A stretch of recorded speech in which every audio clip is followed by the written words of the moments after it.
নমস্কার, শান্ত টিভির পর্দায় আপনাদের সকলকে স্বাগত। রয়েছে আমি দীপান্বিতা। চোখ রাখবো সংবাদে।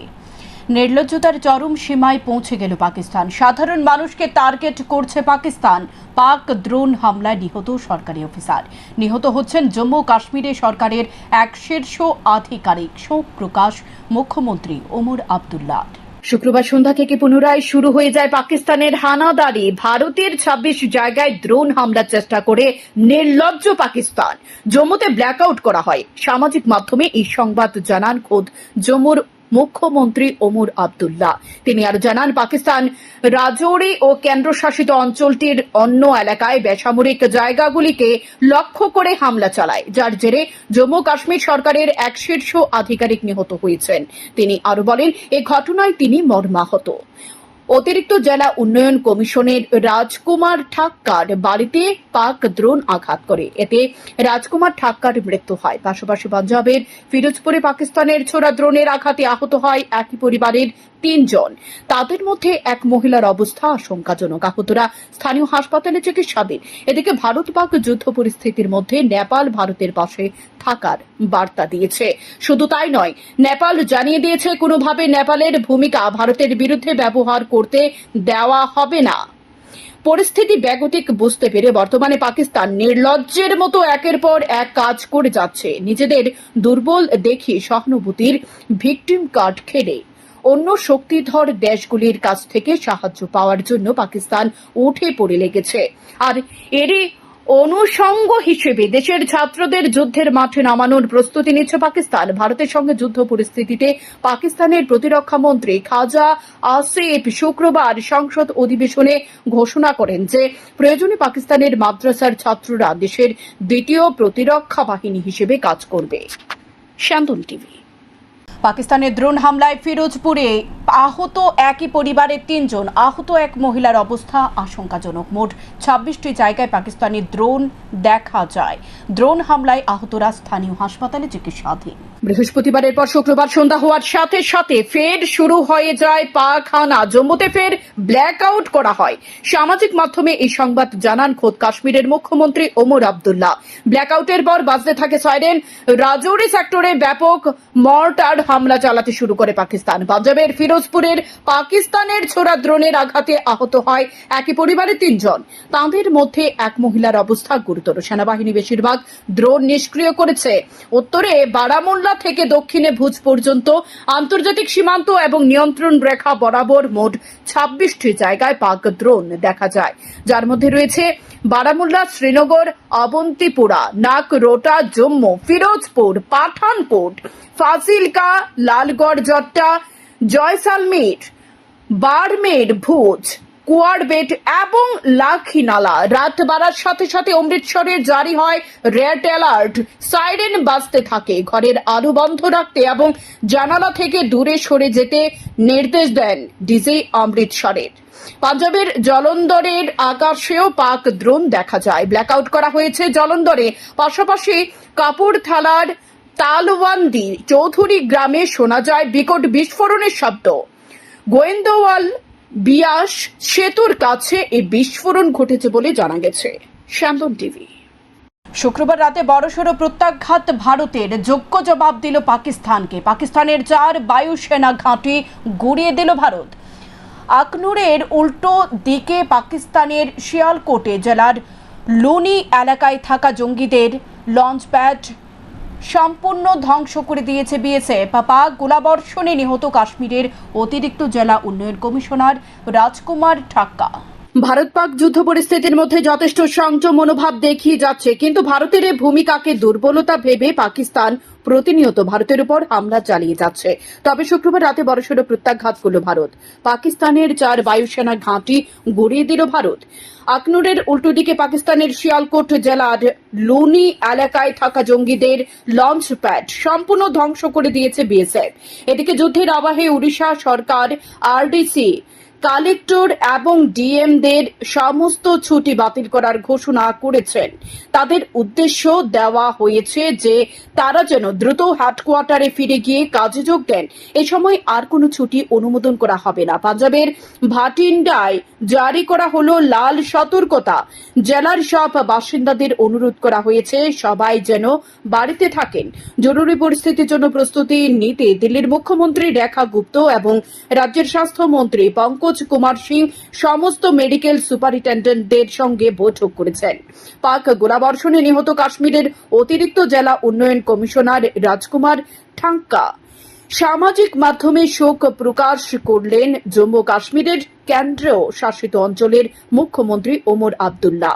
জানা গেছে পাকিস্তানি পোস্ট এবং জঙ্গি লঞ্চ প্যাডগুলো অর্থাৎ যেখানে থেকে টিউব লঞ্চ এবং ড্রোন হামলা করা হচ্ছিল, ভারতীয় সেনা সেগুলো ধ্বংস করেছে। ভারত গুড়িয়ে দিয়েছে পাকিস্তানের যুদ্ধ বিমানকে। ইতিমধ্যে সে বিমানের পাইলটদের খোঁজার জন্য সার্চ টিম পাঠানো হয়েছে। শান্তন টিভি। ভারতের পশ্চিম সীমান্তে জেলা মোতায়েন বৃদ্ধি করেছে পাকিস্তান। শনিবার এমনটাই জানিয়েছে ভারতীয় সেনা। সাংবাদিক বৈঠকে বলা হয়েছে, দেখা গিয়েছে পাকিস্তান সেনা তাদের সৈন্যদের সামনের দিকে এগিয়ে আনছে। এতে তাদের আক্রমণাত্মক অভিপ্রায় প্রকাশ পাচ্ছে। কর্নেল সোফিয়া জানিয়েছে, পাকিস্তানের রফিকি, মুরিদ, চাকনালা এবং রহিম ইয়ার খানে পাক সেনার এয়ারলাইন্স আকাশপথে ভারত হামলা চালিয়েছে।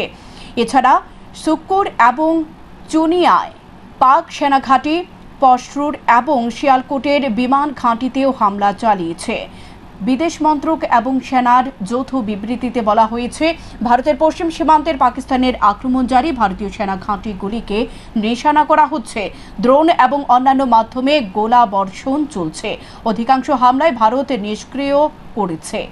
আদমপুর, উধমপুর, ভাতিন্ডার মতো কিছু কিছু জায়গায় ক্ষয়ক্ষতি হয়েছে। শ্রীনগর, অবন্তিপুর, উধমপুরে চিকিৎসা কেন্দ্র, স্কুলগুলিকে নিশানা করেছে পাকিস্তানি সেনা। হাই স্পিড মিসাইল ছোড়া হয়েছে। पूरी पश्चिम मोर्चे पर लगातार आक्रामक गतिविधियां जारी रखी। उसमें यूकैप drones, long range weapons, loitering munitions और लड़ाकू विमानों का उपयोग कर भारतीय सैन्य ढांचे को निशाना बनाया। नियंत्रण रेखा पर भी ड्रोन, घुसपैठ और भारी कैलिबर हथियारों से गोलाबारी की। अंतर्राष्ट्रीय सीमा और एलओसी पर श्रीनगर से नलिया तक 26 से अधिक स्थानों पर हवाई घुसपैठ के प्रयास किए गए। भारतीय सशस्त्र बलों ने अधिकांश खतरों को सफलतापूर्वक निष्क्रिय किया। फिर भी वायु सेना स्टेशनों पर उधमपुर, पठानकोट, आदमपुर और भुज भटिंडा स्टेशन, इन सब पर उपकरण व पर्सनल्स को हानि पहुंचाई।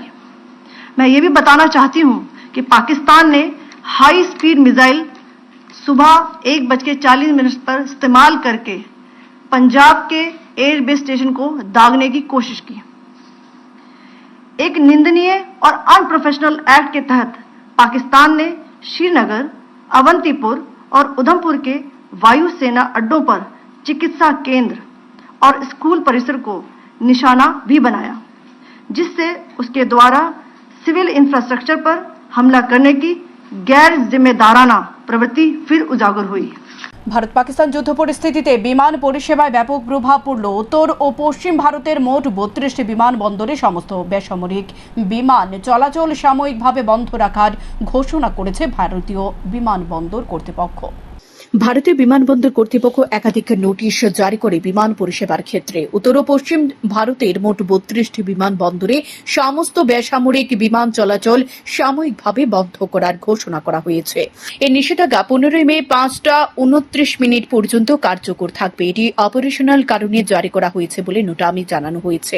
বিমানবন্দরগুলি হল আদমপুর, আম্বালা, অমৃতসর, অবন্তিপুর, ভাটিন্ডা, ভুজ, বিকানের, চণ্ডীগড়, হালওয়ারা, হিন্দন, জয়সলমীর, জম্মু, জামনগর, যোধপুর, কাঠলাল, কাংরা, কেশোদ, কিষানগড়, কুলু মানালি, লেহ, লুধিয়ানা, মুন্দ্রা, নালিয়া, পাঠানকোট, পাটিয়ালা, পোরবন্দর, রাজকোট, হিরাসর, সারসাওয়া, সিমলা, শ্রীনগর, থোয়াইশ ও উত্তর লাই। এই সময়কালে যাত্রীদের বিমান যাত্রার পূর্বে বিমান সংস্থার সঙ্গে যোগাযোগ করার পরামর্শ দেওয়া হয়েছে। উল্লেখ্য, আগে নোটাম জারি করে উড়ান পরিষেবা বন্ধ রাখার সময়সীমা 4 দিন বাড়ানো হয়। প্রাথমিকভাবে ছিল শনিবার ভোর পর্যন্ত, আরও 4 দিন বাড়িয়ে তা বৃহস্পতিবার 15 মে ভোর 5:29 পর্যন্ত করা হয়। এবার বাড়ল বন্ধ বিমানবন্দরের সংখ্যাও। পেহেলগাঁও হামলার বদলায় ভারতের প্রত্যাঘাত অপারেশন সিঁদুর। ভারত প্রিসিশন অ্যাটাক করতে পাল্টা হামলার চেষ্টা করে পাকিস্তানের সব হামলার চেষ্টাই ব্যর্থ করেছে ভারত। পাকিস্তানের 3টি যুদ্ধ বিমানগুলি করে নামিয়েছে ভারত, যার মধ্যে 2টি JF-17 আরেকটি F-16। একই সঙ্গে পাকিস্তানের 50টিরও বেশি ড্রোন ধ্বংস করেছে ভারত। শান্তন টিভি। পাকিস্তানের ন্যাশনাল কমান্ড অথরিটি NCA কোনো বৈঠক হচ্ছে না শনিবার। সংবাদ সংস্থায় রয়টার্স অনুসারে এক পাক সংবাদ মাধ্যমকে এমনটাই জানিয়েছেন পাকিস্তানি প্রতিরক্ষা মন্ত্রী খোয়াজা আসিফ। রয়টার্সের ওই প্রতিবেদন অনুসারে পাক সংবাদ মাধ্যমকে তিনি বলেন, ন্যাশনাল কমান্ড অথরিটি কোনো বৈঠক হয়নি, এমন কোনো বৈঠক হওয়ার কথাও নেই। বস্তুত পাকিস্তানের সামরিক এবং অসামরিক শীর্ষ কর্তাদের নিয়ে সংগঠিত এই কমিটি হতে রয়েছে যে সে দেশের পরমাণু অস্ত্র এবং দূরপাল্লার ব্যালিস্টিক ক্ষেপণাস্ত্র ব্যবহার সংক্রান্ত সিদ্ধান্ত গ্রহণের ভার।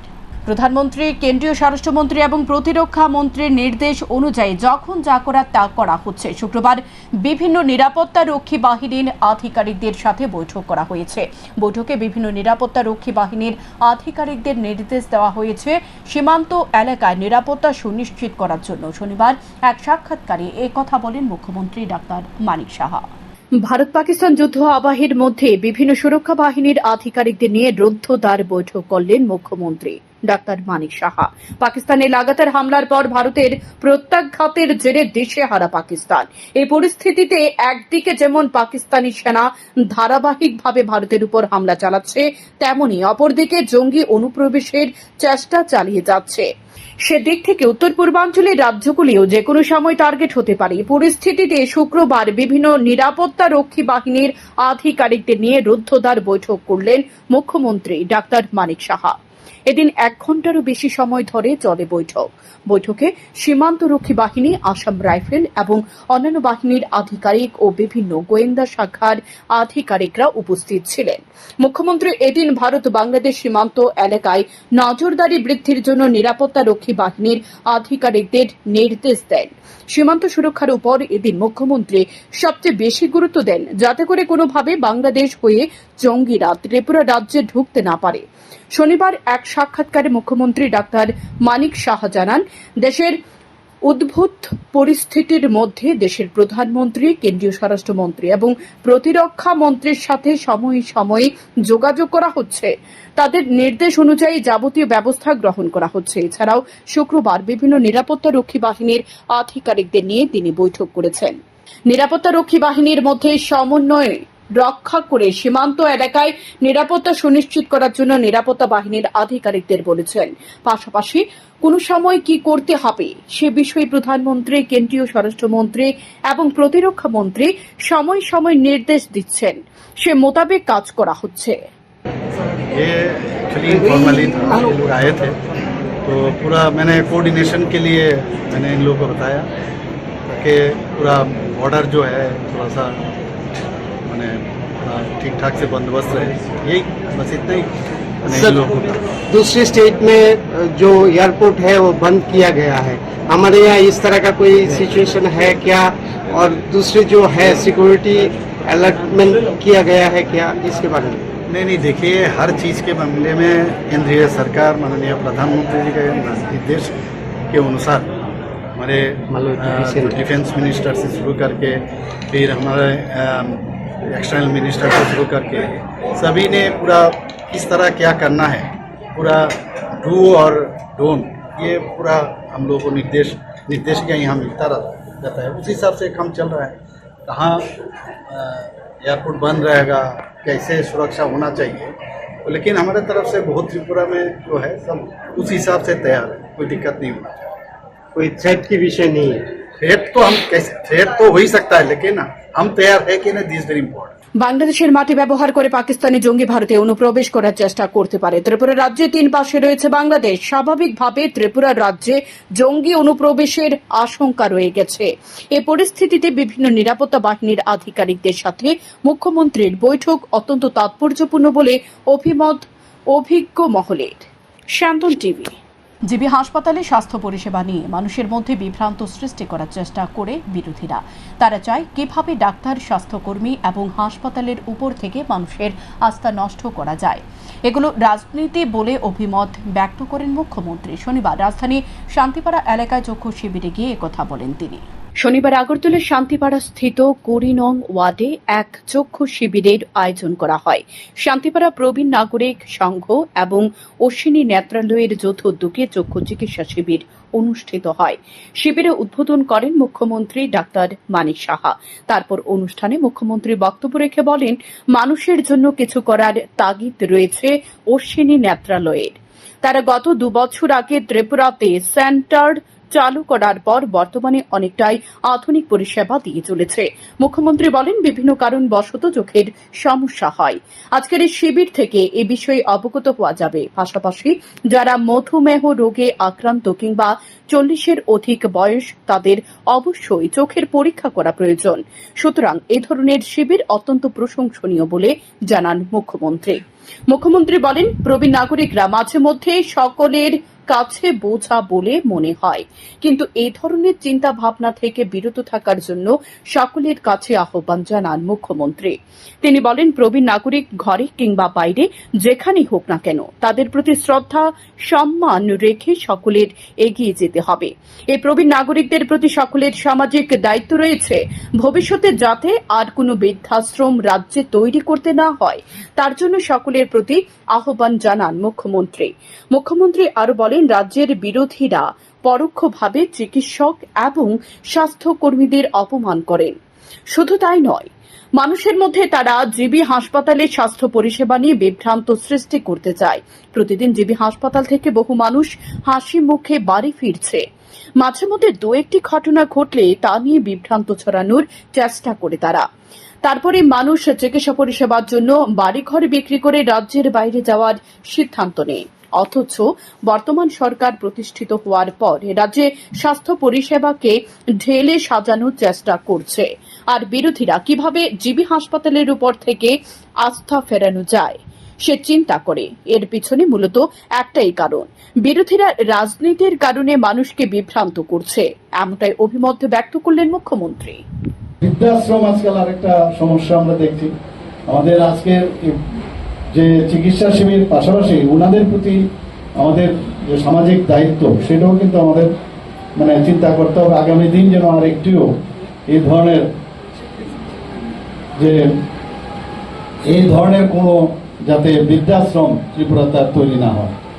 আমরা প্রধানমন্ত্রী আয়ুষ্মান ভারত জন আরোগ্য যোজনা, আপনারা সবাই জানেন যে সেই জন আরোগ্য যোজনায় যারা বয়স্করা আছেন তাদের জন্য মাননীয় প্রধানমন্ত্রীজি এর মধ্যে যে একটা উনি যারা 70-এর উপরে যারা, তাদেরকেও আগে কিন্তু একটা ক্যাপিং ছিল যে এই ব্যবস্থার মধ্যে বা এই ক্রাইটেরিয়ার মধ্যে যদি তারা থাকেন তবেই তারা প্রধানমন্ত্রী জন আরোগ্য যোজনার কার্ড পাবেন এবং সুবিধা পাবেন। এবার আমরা 2024 সালের সেপ্টেম্বর মাসে যে ক্যাবিনেট ডিসিশন হয়, মাননীয় প্রধানমন্ত্রীজি উনি বলেছেন এবং ওনারা ডিসিশন নিয়েছেন যে যারা 70-এর মধ্যে যারা আছেন তাদেরকেও এই 5 লাখ টাকার যে কভারেজ সেটাও ওনাদের জন্য বরাদ্দ করেছেন। অত্যন্ত আনন্দের বিষয়। এবং সেইভাবে আমরাও মুখ্যমন্ত্রী জন আরোগ্য যোজনা ত্রিপুরাতে আমরা করেছি এবং ত্রিপুরাই একমাত্র জায়গা যেখানে সমস্ত ত্রিপুরাবাসী এই যে যোজনার মাধ্যমে সবাই কিন্তু এই যে স্বাস্থ্যের যে সুরক্ষা সেই বিষয়টা কিন্তু এখানে আছে।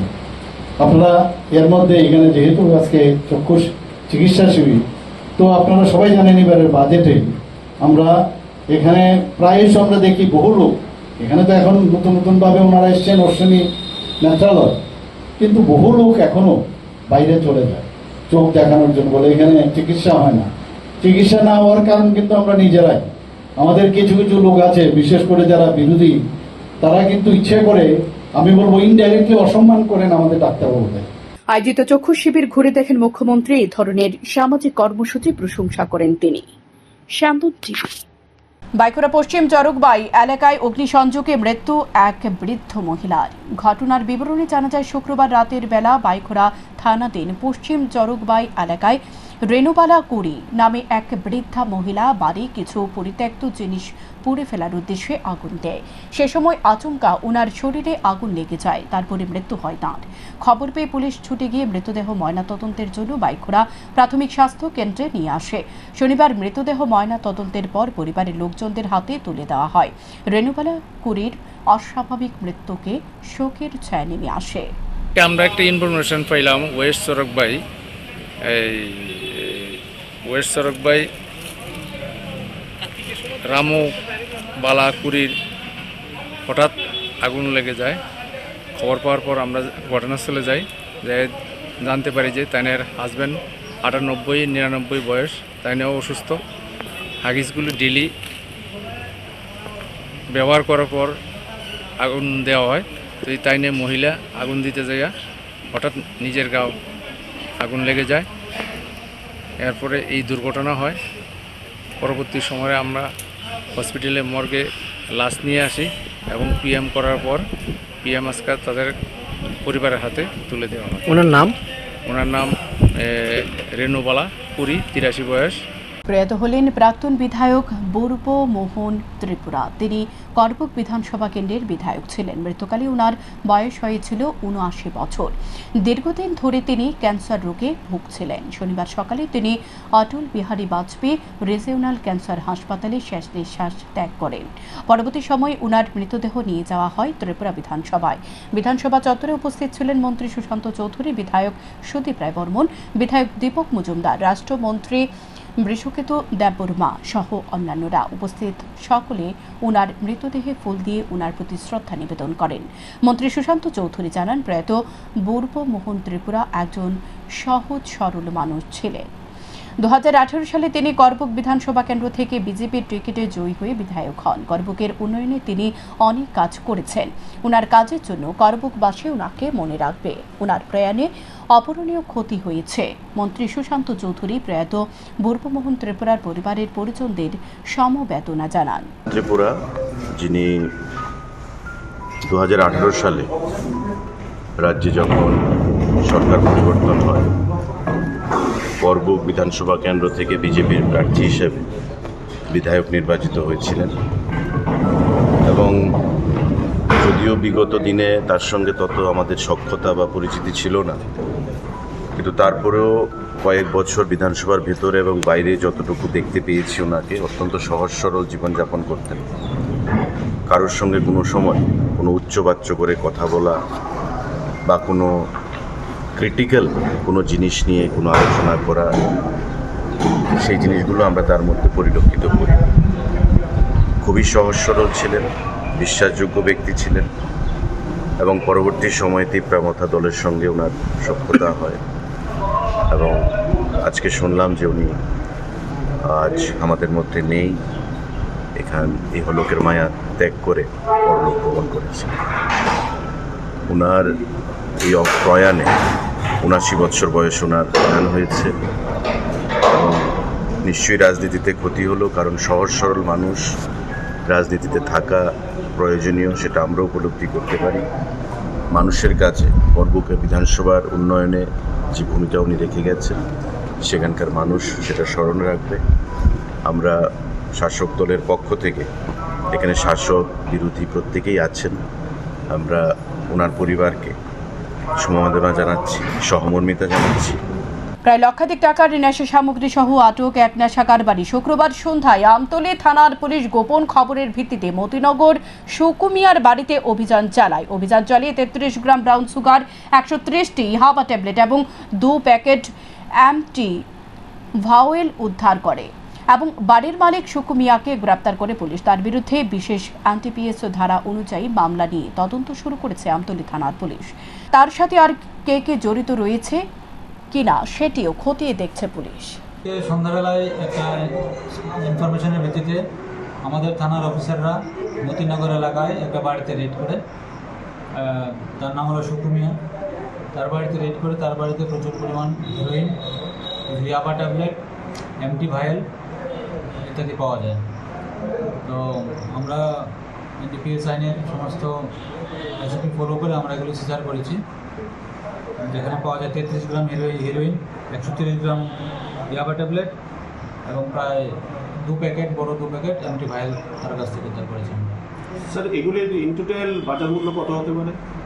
লক্ষাধিক টাকা হবে। শুক্রবার রাত 10টা নাগাদ কমলেশ্বরী কালীবাড়ির পাশে চক্রবর্তী বাড়ির পাশে পুকুরে একটি কচ্ছপ পাওয়া যায়।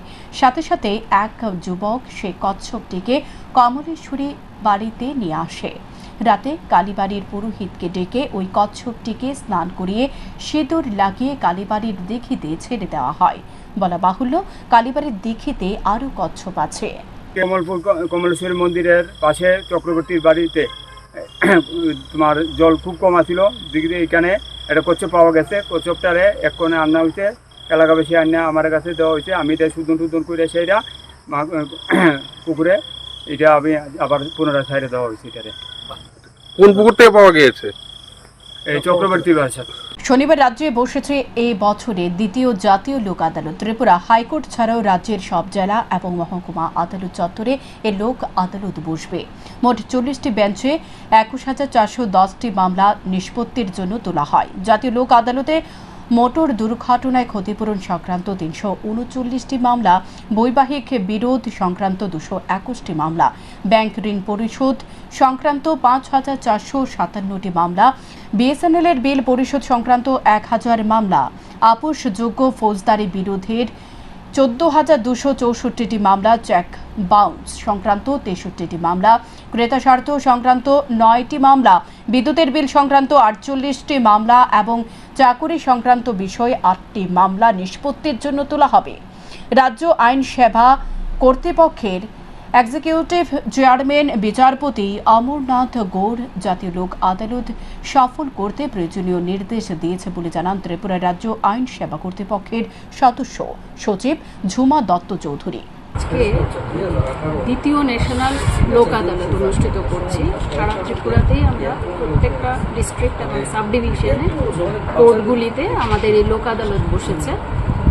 আমরা টোটাল 21,400 মতো রেকর্ড নেওয়া হয়েছে। তার মধ্যে এমএসিটি ম্যাটার আছে, তারপর আছে family court related dispute matters, maintenance, ফৌজদারি মামলা, এইসব বিভিন্ন বিষয়ের উপরে নেওয়া হয়েছে। এখনকার মতো সংবাদ এ পর্যন্তই। চোখ রাখুন শান্তন টিভির পর্দায়। নমস্কার।